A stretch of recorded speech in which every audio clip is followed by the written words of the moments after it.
Welcome to Sana astro. எப்படி இருக்கீங்க friends? 9 நாள் 9 வகையான நவராத்திரி ஸ்பெஷல் ஹெல்த்தியான சுண்டல் வகைகள். இன்னைக்கு நம்ம பார்க்க போறது பச்சை பயிறு இனிப்பு சுண்டல். வாங்க ஃப்ரெண்ட்ஸ் வீடியோக்குள்ள போகலாம். தேவையானவை: பச்சை பயிறு 200 கிராம், வெல்லம் 150 கிராம், ஏலக்காய் தூள் சிறிதளவு, தேங்காய் துருவல் 4 teaspoon. Ingredients: green lentils 200 grams, jaggery 150 grams, cardamom powder a little, grated coconut 4 teaspoons. செய்முறை: பச்சை பயரை லேசாக வறுத்து 30 நிமிடம் தண்ணீரில் ஊற வைக்கவும். பிறகு குக்கரில் வைத்து 2 விசில் வந்ததும் இறக்கவும். வெல்லத்தை பொடித்து நீரில் கரைத்து சிறிது கொதிக்க வைத்து வடிகட்டி மீண்டும் அடுப்பில் ஏற்றி பாகு காய்ச்சவும்.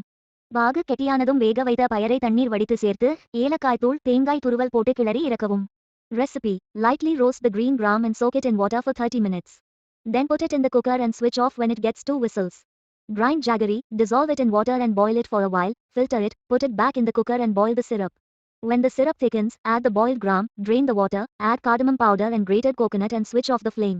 Thanks for watching. உங்களுடைய ஃபீட்பேக் கமெண்ட்ஸ் பண்ணுங்க. உங்களுக்கு ஹெல்த்தி லிவிங் லைஃப் ஸ்டைலுக்கு எங்களை சப்போர்ட் பண்ணுங்க. அடுத்த வீடியோவில் மீட் பண்ணுவோம். Thank you, take care.